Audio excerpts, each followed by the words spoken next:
છે. તો આજે આપણે બનાવવાના છીએ ઘેર પાસે મમરાથી, હો, ખાલી મમરાથી નહીં. તો આપણે પહેલાં ટામેટા કાપવાના, ડુંગળી કાપવાની, મરચાં કાપવાના. જો તમારે મોળા સેવ મમરા નાખવા હોય તો મોળા નાખવા હાટું તમારે થોડુંક મરચું નાખવું પડે. અને પછી સોસ નાખવાનો. અને જો તમારે તીખા અને મોળા બે મિક્સ કરવા હોય તો મરચું વધારે નાખવું પડે, હા. અને પછી સોસ નાખી દેવાનો અને પછી હલાવી દેવાનું. પછી મસ્ત ભેળ બની જશે.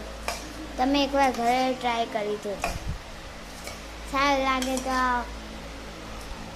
સારું કહેજો, સારું.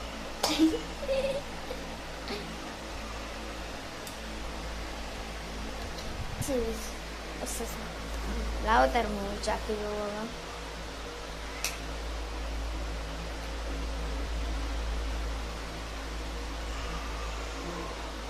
જો આવી લાગે.